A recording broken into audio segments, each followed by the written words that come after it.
I'm gonna need you to read the title of this video one more time because I feel like it's not clocking to some of you people.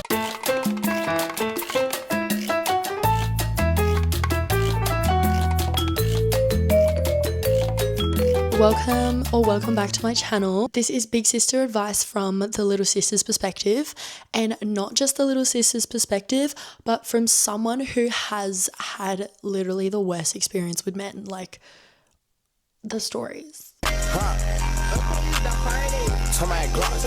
This video is specifically for people, not just girls but guys as well, who tend to chase for validation and commitment from the other person, and really it should just be given to you. You deserve so much in life: effort, you deserve honesty, you deserve consistency. Are they bringing peace into your life or are they bringing stress? Because babes, I am seeing those wrinkle lines from all that stress. Take a quick detour. I don't know if you can see, I'm wearing capris. I'm gagged. Finally jumped onto the capri train. My best friend and I were so against them. And then I was like to her, wait, like why are they kinda? And then she was like, absolutely not. And then she was like, actually you would so rock them. They're my new everyday piece. Like I'm gonna be grabbing full capris so often. But it's also like I live in a place where no one like really like dresses up, you know what I mean? Because it's always like cold. Summer comes like once in like a blue moon and nobody wears capris. I've never seen anyone wear capris in my hometown.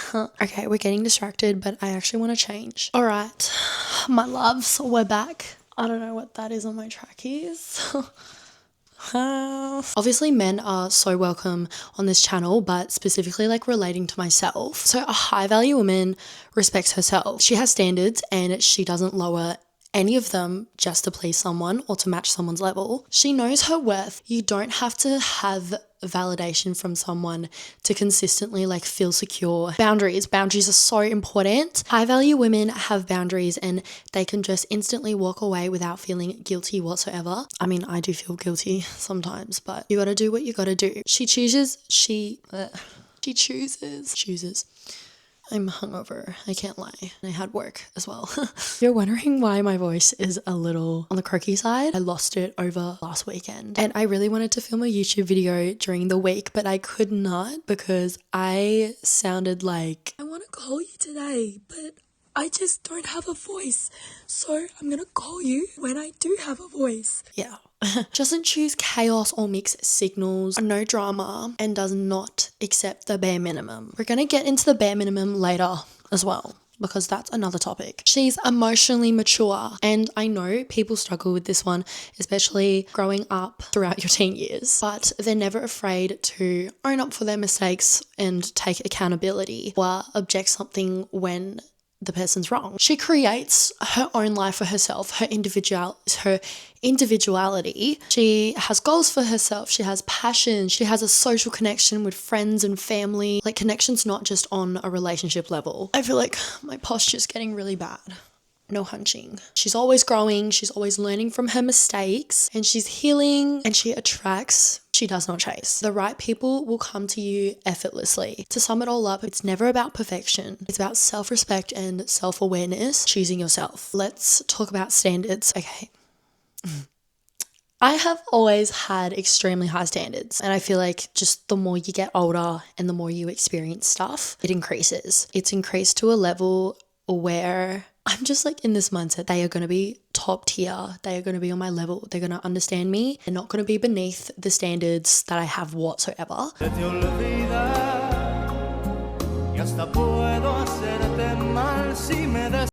And I'm learning that it's actually really difficult. I have always been very dependent on myself, but I'll tell you one thing. If you're looking for a man to support you financially and emotionally, I feel like that's where women go wrong. Because if you think about it, okay, you need to rely on yourself. At the end of the day, you is all you have. That doesn't make sense, but you know what I mean. You're all that you have, okay? I just feel like what I have gone wrong in the past is be with someone who can give me all this emotional support. Yes, it's good because relationships work both ways, but you should never rely on a man when you can actually put more trust in yourself, and it's genuinely something that you can accomplish by yourself as well. Like, why do you need a man to be your emotional rock? Like, why do you need him to do all this stuff for you. You can offer it for yourself, and it makes it even more rewarding. I can actually manage myself at the end of the day. I don't need someone to do all this for me. And I know there is like princess treatment, but we're not talking about princess treatment here. We are talking about being yourself's provider. Looks are not good enough, okay? I have been on an emotional roller coaster. I have gone for personality over looks, looks over personality. Yeah, because there was a stage in my life where I was like, personality over looks. Like, attraction still matters. You can't just be looking for looks or personality. You should be looking for looks, personality, and how you connect with them. I don't care if you're a family member or a friend or a significant other. All I care about is how I connect with you. What I look for in people is how they make me feel. Vibes are definitely important. If they make me feel anxious and nervous and stressed, I'm definitely going to stay away from you. If they provide like a space where like I can just like be myself, then I'm going to feel seen. I'm going to feel safe. So yeah, you could be anything to me. You can be a sister, family friend, boyfriend, but it's just like for you to be in my life, I have to have a good connection with me on a certain level. Going back to the bare minimum, okay, how does the concept like bare minimum actually start, okay? I feel like it just evolves based on experiences, and you can tell what is the bare minimum and what is the actual standard. And with your standards, you need to expect the going beyond actions so that like when you receive the bare minimum, you'll be so like unfazed and so like dismissed about it. And I hear from like so many girlfriends, he did this for me, he did that for me. And I feel like you will be phased and unfazed depending on your experiences. And I'm not saying that if you don't have experience, you won't know what to expect. But I feel like the more experiences you have, you can like categorize everything. And I feel like this is such a girl thing, but us girls romanticize the bare minimum way too much. Therefore, we put like the Biggest Losers on a freaking pedestal. I used to have a really bad habit of this. I would romanticize and just create all these versions in my head of like a specific guy. Okay. There was a point in my life where I was seeing this guy, and towards when we like actually started dating, I was romanticizing so much. Like I was like, oh my gosh, like I'm getting all giddy thinking about it. And then when we were actually together, I knew I romanticized it way too much, and I was like, why is this below my expectations? Like I felt like I had a standard, and the relationship I was in, the person who I was with like was not fulfilling that whatsoever. I learnt as well that I was like, okay, this is definitely the wrong person. I shouldn't be with them. And if you make all that fake stuff in your head, you're going to compare it to them in real life, and you're going to be upset. You're going to be disappointed, and it's not fully on them. And if they're not fulfilling your standards, you can do something about it, okay? Look, if they're going to be a piece of crap, you can do something about it. If you are upset about someone's actions, you can walk away, babes. You have that much power in your life to walk away. You're not his mother. It's no obligation to fix him. He's got to do that himself. I tell you what, if you put all that time and effort and energy into him, into fixing a man, into building a better boy, you're not going to have any energy left for yourself. You have priorities. You have everyday activities. You do not need to be babysitting a man. Like if you know me, like I'm always joking about like how like men manipulate you, but it can actually get so scary. I swear to God. Oh my God, like the stuff that they pull. I'm just like, are you manipulating me right now? And let me tell you, like I kind of don't want to say it because I'm like, oh my God, what if it actually does happen? But I feel like manipulation does not work on me anymore because I know what you're doing. Or like, are we doing the same thing right now? Like not you manipulating me and I'm trying to manipulate you, jokes. When a guy tries to manipulate me, it's literally not working. Do I pretend? Do I go along with it?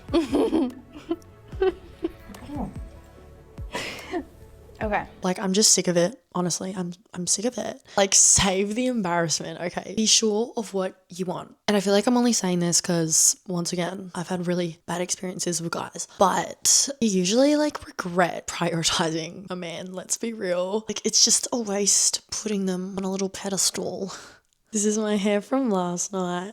like I actually slept like this. It was actually comfy. I don't know what that little bit is doing.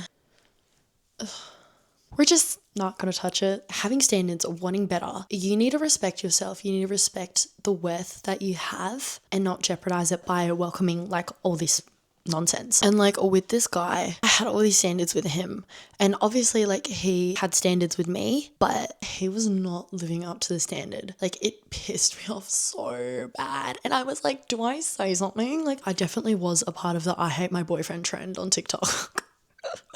I don't know, but I just have a laugh about it now. It's all in the past. Like that was when I was 16, I think, when it first all kind of happened. Yeah. Wanting more, it doesn't make you ungrateful or it doesn't belittle all the people surrounding you. It just means that you respect yourself and you want to honor yourself with all your standards. And I do have to admit, it can be so exhausting and so draining. And I have been told by so many people, your standards are too high. You're being unrealistic. No man is ever gonna, like literally just shut up.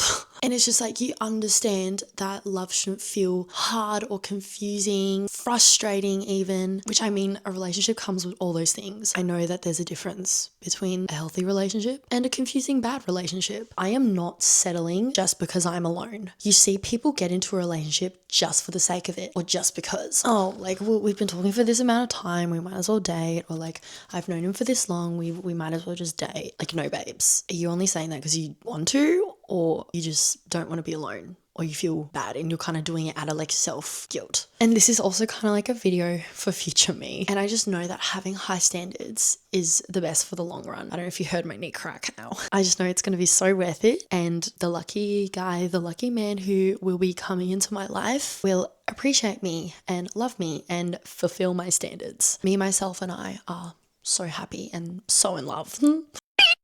Wanting better is self-trust, and self-trust is your power. I think that's all I had to say today. If I miss out anything, I'm not going to be happy. I hope you enjoyed today's video. If you did, I'm on TikTok, I'm on Instagram as well, so definitely go check me out on those platforms. Thank you so much for watching, guys, and I'll see you guys very soon.